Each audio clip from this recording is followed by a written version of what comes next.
Hello friends, स्वागत है आप सभी का आपके अपने यूट्यूब चैनल बैंकर्स वाला में। जिसमें अब तक के जो वीडियोस थे उसमें हमने बैंकिंग जो लेटरल एग्ज़ाम्स रहती हैं, लेटरल बैंकिंग एग्ज़ाम्स जो रहती है उन्हीं के बारे में हम लोगों ने डिस्कस किया था।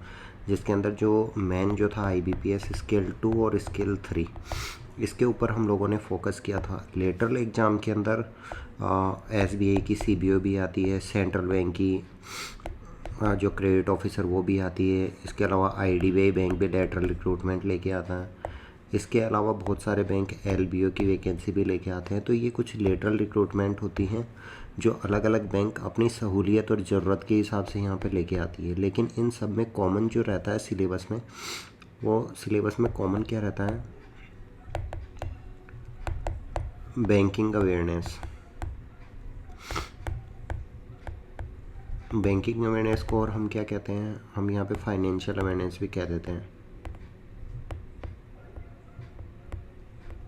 तो ये यहाँ पे कॉमन टॉपिक रहता है। अब इसका वेटेज जो रहता है एग्ज़ाम के अकॉर्डिंग अलग अलग रहता है। जैसे कि CBO की एग्ज़ाम रहेगी, उसमें 50 मार्क्स का कर देंगे। IBPS RRB स्केल 2 और 3 लेके आओगे आप, तो वहाँ पे 40 मार्क्स का ये एग्ज़ाम यहाँ पे रहने वाला है। तो ये काफ़ी इंपॉर्टेंट यहाँ पे रहता है।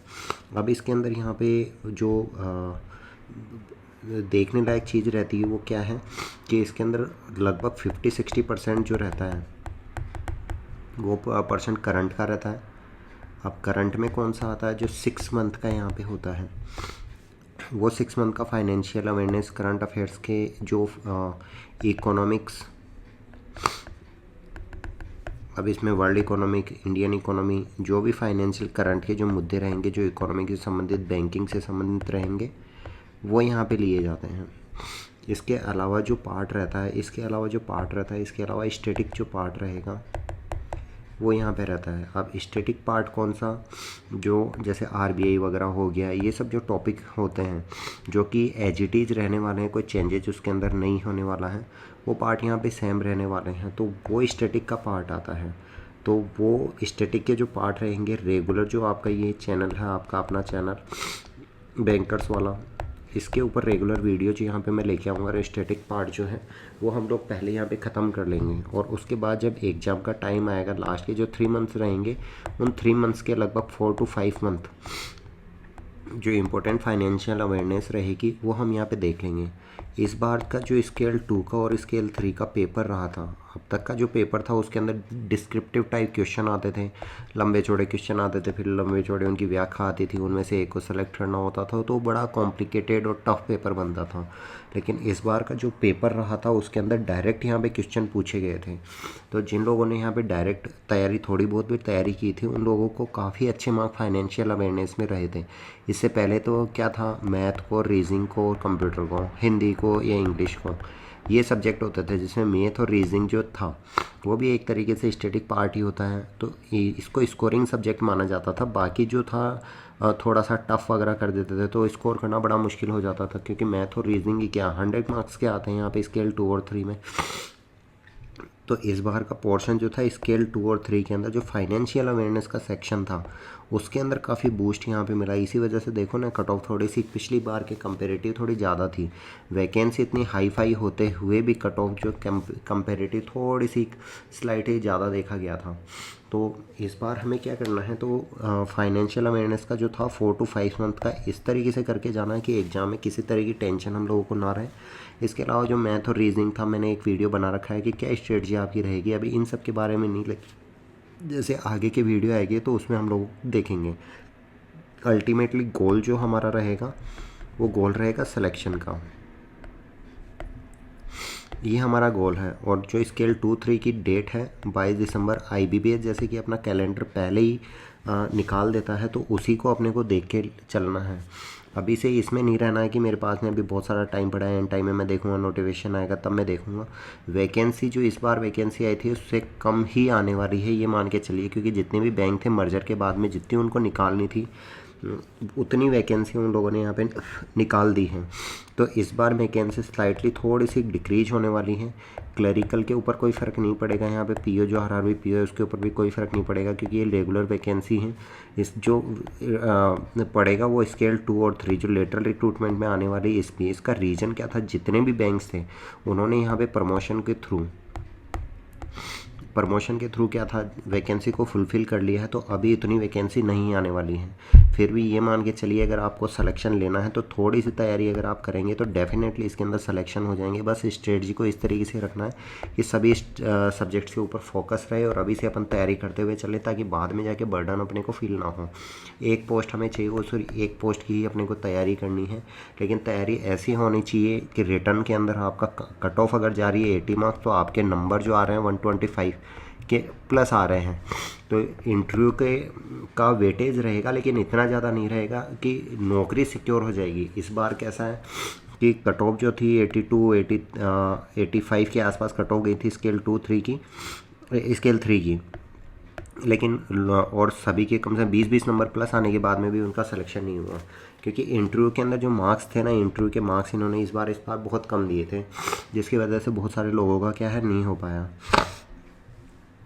तो वो नहीं करना है। अब चलिए हम देख लेते हैं स्टैटिक पार्ट के अंदर क्या क्या टॉपिक है, जो रेगुलर वीडियोज़ बैंकर्स वाला पे आपको मिल जाएंगे। चैनल को सब्सक्राइब कर लीजिएगा, तो यहाँ पे आपको रेगुलर मिल जाएंगे, जिसके अंदर ब्रीफ अपन अच्छे से करेंगे और जो क्या डायरेक्ट क्वेश्चन वहाँ पे पूछे जाते हैं, इंटरव्यू में किस तरीके से पूछे जाते हैं, वो सब चीज़ों को यहाँ पे डिस्कस करते हुए चलेंगे। सबसे पहले हम यहाँ पे करेंगे बैंकिंग की जो हिस्ट्री है।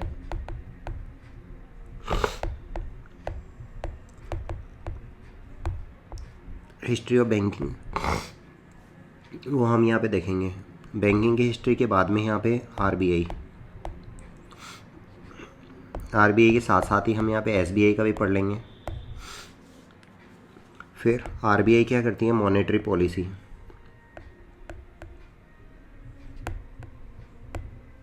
मॉनेटरी पॉलिसी हर 2 महीने में लेके आती है। तो क्या होती है, कितने मेंबर होते हैं, क्या इसकी इम्पोर्टेंस है, वो सब इसके अंदर हम यहाँ पे देखेंगे। इसके अलावा बैंक है, तो जैसे बैंकिंग की हिस्ट्री हम देखेंगे, तो अभी जो लेटेस्ट बैंक्स वगैरह होंगे जैसे small finance bank, payment bank, जो क्या क्या इसके अंदर मॉडिफिकेशन वगैरह वो सब आए हैं, तो उनके बारे में भी हम यहाँ पे पढ़ेंगे।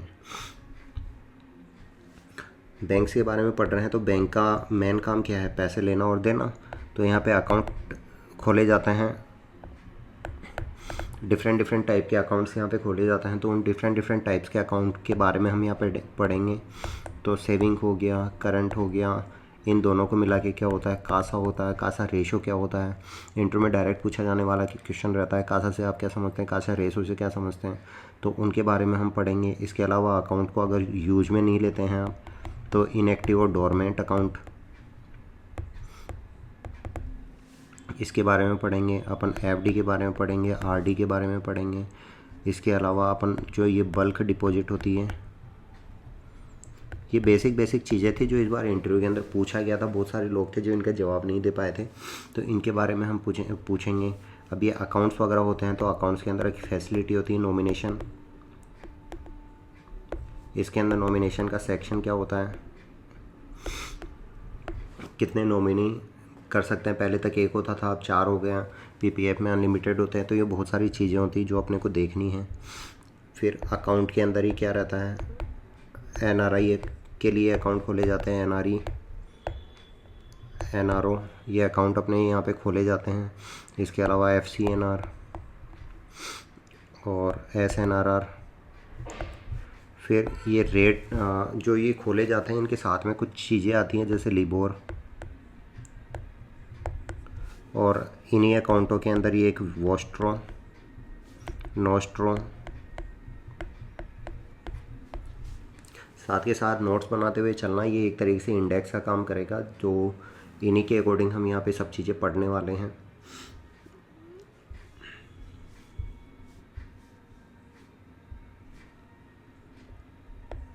जैसे बैंक के बारे में हम पढ़ेंगे, तो बैंक के जो डिफरेंट टाइप्स होते हैं उनके बारे में हम पढ़ेंगे। जैसे नेशनलाइज बैंक को कॉमर्शियल बैंक भी बोलते हैं। फिर ये private bank, local area bank, फिर payment bank, small finance bank,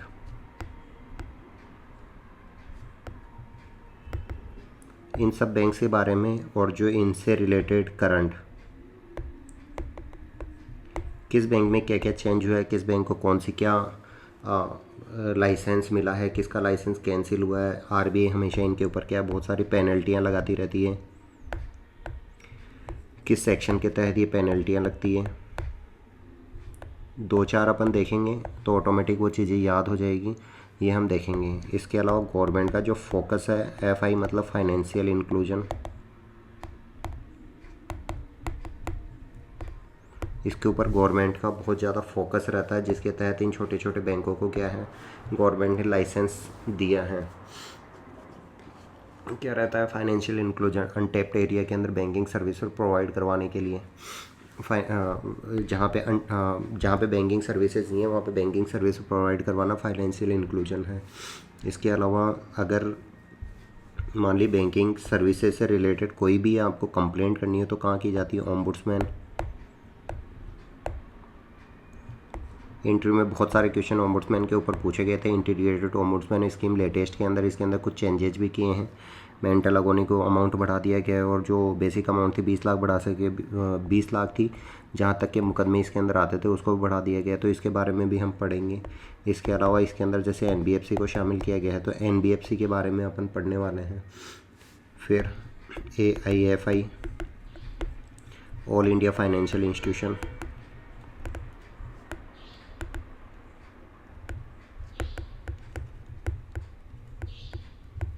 इसके बारे में अपन पढ़ने वाले हैं। कुछ बड़ी ऑर्गेनाइजेशन जैसे कि नाबार्ड, आरआरबीज, सिडबी, सेबी, एनपीसीआई, फिर NABARD, RRB, SIDBI, SEBI, NPCI, IRDA, DICGC, जो बैंकों का इंश्योरेंस करती है 5 लाख रुपए तक की एसेट जो आपकी है बैंक के अंदर उसको सिक्योर करती है। मतलब आपका बैंक का बैलेंस एफडी कुछ भी 5 लाख रुपए टोटल अमाउंट एक कस्टमर के ऊपर है, वहाँ तक आपका सिक्योर रहता है, तो वो भी हम पढ़ने वाले हैं। डीआईसीजीसी, बहुत सारे इसके अंदर भी क्वेश्चन इंटरव्यू वगैरह में पूछे गए थे।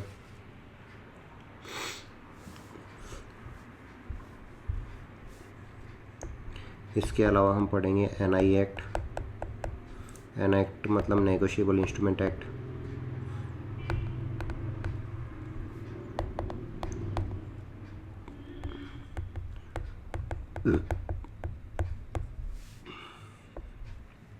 इसी के अंदर बहुत सारी चीज़ें आती है, बिल ऑफ एक्सचेंज,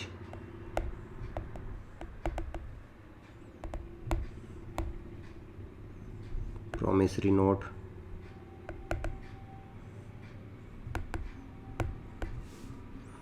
चेक्स,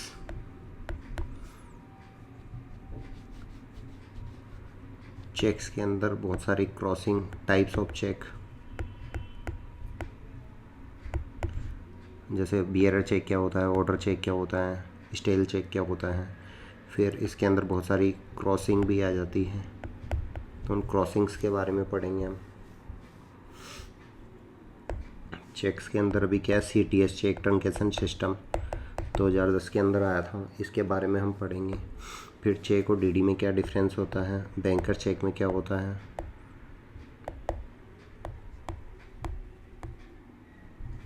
तो चेक और बैंकर चेक के अंदर क्या डिफरेंस वगैरह होता है उसके बारे में हम पढ़ेंगे।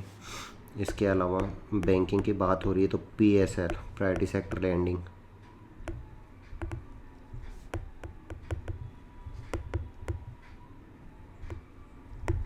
प्रायोरिटी सेक्टर लैंडिंग की हम बात यहाँ पे करेंगे। प्रायोरिटी सेक्टर के अंदर टोटल 8 पार्ट में डिवाइड है, उन सब के बारे में यहाँ पे हम देखेंगे। फिर एनपीए, और एनपीए के लिए गवर्नमेंट और बैंक्स क्या क्या यूज में लेती हैं, कुछ टर्म्स होती है जो हम यहाँ पे यूज में लेते हैं, जैसे स्टैंडर्ड, SMA, डाउटफुल, लॉस, ये सब इन सब के बारे में हम पढ़ने वाले हैं। DRT, इन सब के बारे में हम NPA के अंदर पढ़ेंगे।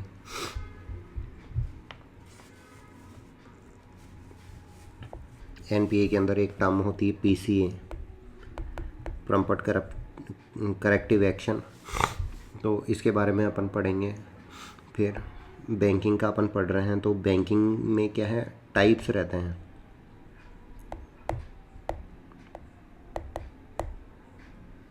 टाइप्स ऑफ बैंकिंग, जैसे ब्रांच बैंकिंग हो गई, रिटेल बैंकिंग हो गई, यूनिवर्सल बैंकिंग हो गई, होलसेल बैंकिंग हो गई, तो इन सब के बारे में हम यहाँ पे पढ़ने वाले हैं। फिर ये पूरा क्या है, एक मार्केट होता है, फाइनेंशियल मार्केट। ये सभी बैंक्स वगैरह, फाइनेंशियल इंस्टीट्यूशन वगैरह सब इसी के पार्ट होते हैं। तो ये मार्केट के अंदर बहुत सारे क्या हैं, ट्रेड्स वगैरह करते हैं। ये किस में करते हैं, जैसे ट्रेजरी बिल्स हो गए, कॉमर्शियल पेपर हो गए, सर्टिफिकेट ऑफ डिपॉजिट हो गई, तो ये क्या रहती है, इनके बारे में अपन पढ़ेंगे। अब फाइनेंशियल मार्केट के अंदर दो मार्केट आते हैं। एक मार्केट होता है यहाँ पे मनी मार्केट।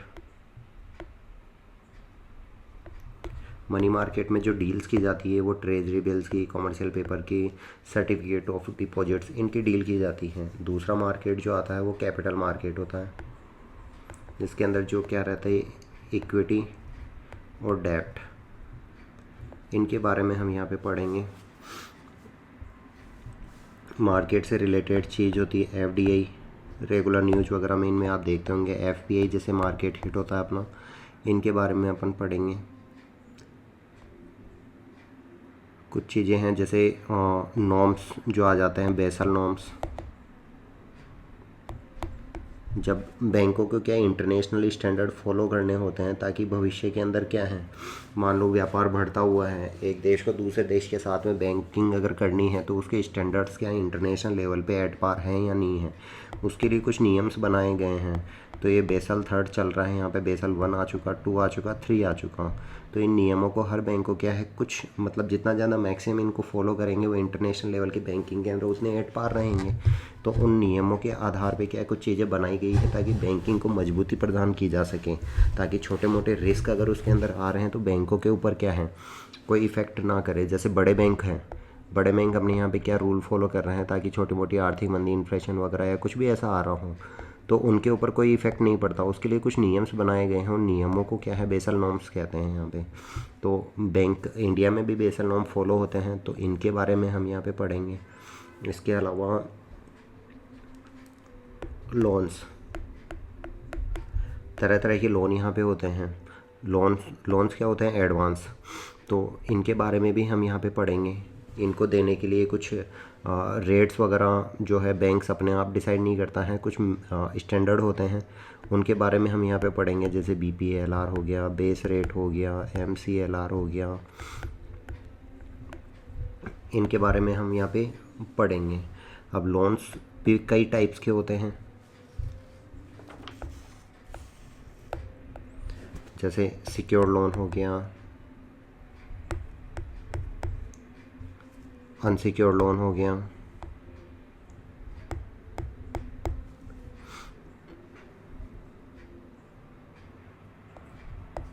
ठीक है। तो इनके बारे में हम पढ़ेंगे। जो सिक्योर लोन रहते हैं उनके अंदर कुछ ना कुछ कोलेट्रल ली जाती है। कोलेट्रल मतलब सिक्योरिटी। उस सिक्योरिटी का क्या हाइपोथिकेशन भी होता है, या उसके ऊपर चार्ज क्रिएट किया जाएगा, या लीन होगी या प्लिज होगा, तो उनके बारे में हम यहाँ पे पढ़ेंगे।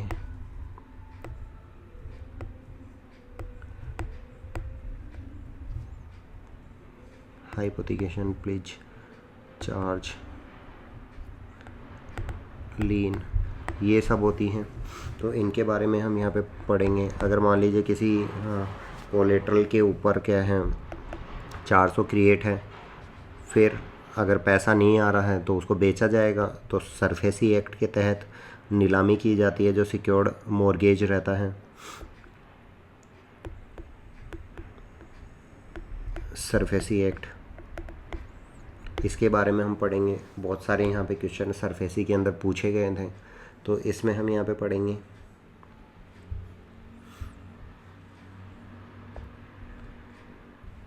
इसके अलावा पेमेंट और सेटलमेंट सिस्टम होता है 2007। इसके तहत क्या बहुत सारी चीज़ें गवर्नमेंट ने आरबीआई ने लॉन्च की हैं, उनके बारे में हम पढ़ेंगे। जैसे यूपीआई हो गया, unified payment interface, prepaid payment instruments, फिर भीम, फिर हो गया नेफ्ट, आरटीजीएस पेमेंट के दूसरे जो मेथड हैं वो NEFT, RTGS, IMPS. Direct question पूछे जाते हैं, बेसिक चीज़ें हैं जिनके बारे में हमें पता है, लेकिन कुछ चीज़ें हैं जो हमें पता नहीं रहती। इनकी फुल फॉर्म हो गई, कब आरटीजीएस किया जाता है, कब एनईएफटी किया जाता है, आईएमपीएस किया के अमाउंट क्या है, कितना किया जाता है गवर्नमेंट का ट्रांजेक्शन, तो उसकी लिमिट क्या है, उन सब के बारे में हम यहाँ पे पढ़ेंगे। कुछ रेटिंग एजेंसी, क्राइसिल, इकरा वगैरह, ये रेटिंग एजेंसी है जो किसी को भी रेटिंग देती है। अगर क्रेडिट आप देने जा रहे हैं तो उसकी गुडविल कैसी है। तो कुछ इंस्टीट्यूशन है जिनके आधार पे यहाँ पे रेटिंग डिसाइड की जाती हैं, मतलब उनकी वर्थीनेस देखते हैं, ऑथेंटिसिटी देखते हैं, तो उनके बारे में हम यहाँ पे पढ़ेंगे। डिजिटल बैंकिंग, हिस्ट्री से लेकर अब तक नियो बैंकिंग तक हम पहुँचने वाले हैं, जहाँ ब्रांचों की ज़रूरत नहीं रहती, तो उनके बारे में हम यहाँ पे पढ़ेंगे। इसके अलावा बहुत सारी कमेटी हैं, मेरा एक सेपरेट वीडियो भी है कमेटी के ऊपर। तो इम्पोर्टेंट कमेटियाँ हैं, तो उन कमेटीज़ के बारे में क्या उनका रोल रहा है बैंकिंग परिवेश के अंदर, कैसे बैंकिंग को आगे बढ़े, यानी इंडियन बैंकिंग में क्या उनका सपोर्ट और रोल रहा है मेजर, कैसे उन्होंने एक जो दौर था, मतलब ट्रांसविजन एक फेज़ थी, उस फेज़ को कैसे इन्होंने किया, क्या क्या कमेटी का इम्पोर्टेंट रोल रहा, बैकबोन बन के इन्होंने काम किया, क्या क्या सुधार हुए इन कमेटियों, तो इन सब के बारे में हम यहाँ पे पढ़ेंगे। और जो कुछ भी चीज़ रह गई इसमें मुझे बताने में, तो उस टाइम पे डायरेक्ट मैं आप लोगों को बताते हुए चलूँगा। तो ये बेसिक चीज़ें थी, तो इन सब के बारे में हम यहाँ पे पढ़ेंगे। तो आगे वीडियो अपने आते जाएंगे, डेली अपन एक दो टॉपिक यहाँ पे उठाएंगे, वो यहाँ पे अपन क्लियर करते हुए चलेंगे। जब एग्ज़ाम होगा तो डेफिनेटली ये चीज़ें आपके 100% सिलेबस में काम में आने वाली हैं, यकीन मान के चलिए। तो चैनल को सब्सक्राइब कीजिएगा, वीडियो को पूरा देखिएगा और आगे वीडियो में बने रहना। चलो मिलते हैं अगले वीडियो में, थैंक यू।